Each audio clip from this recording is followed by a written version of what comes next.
غریب گھرانوں کی کفالت کے لیے شروع کیا گیا احساس کفالت کیش پروگرام مستحق اور غریب خواتین کے لیے درد سر بن گیا۔ خاران میں وش نیوز سے گفتگو کرتے ہوئے خواتین کا کہنا ہے کہ وہ علل صبح آتی ہیں اور شام تک لمبی قطاروں میں کھڑی رہتی ہیں۔ سینٹر کا عملہ مستحقین کی تعداد کو مد نظر رکھتے ہوئے نہ ہونے کے برابر ہے اور پیسے بھی نہیں دیے جا رہے۔ بیمار اور ضعیف العمر خواتین 3 سے 4 دن تک سینٹر کا طواف کرنے کے باوجود مایوس گھر لوٹنے پر مجبور ہیں۔ روچا لما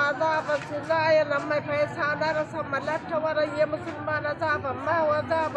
ترى الدنيا عذاب ہر چیزیں گتا و چیزیں نہ گتا امان چوش کو دار لا بن طامن لوگ نتاگ امان چو در پدر خاک پسر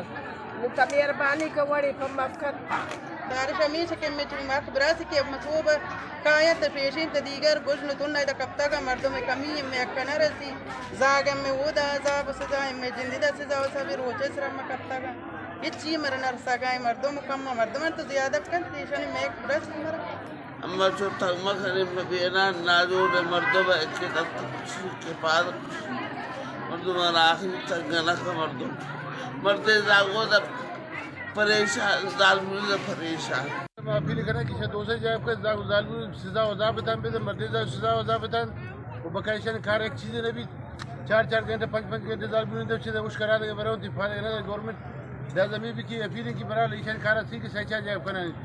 کار بھی انتقال نبی۔ عوام کا کہنا ہے کہ احساس پروگرام شہریوں کی عزت و نفس مجروح کرنے کا پروگرام بن گیا ہے۔ احساس پروگرام پرانے ریسٹ ہاؤس قائم سینٹر میں مستحق شہریوں کو کیش رقم دینے کا آغاز کیا گیا، لیکن کیش کے لیے شہریوں کو پانی اور دیگر بنیادی سہولیات نہ ہونے کی وجہ سے شدید مشکلات کا سامنا ہے۔ خواتین کا کہنا تھا کہ سمجھ نہیں آتا کہ کہاں جائیں، مہنگائی کے باعث گھر میں فاقہ کشی ہے۔ احساس پروگرام احساس کرنے کے بجائے غریب عوام کے جذبات سے کھیل رہا ہے اور حکومت بھی خاموش تماشائی بنی ہوئی ہے۔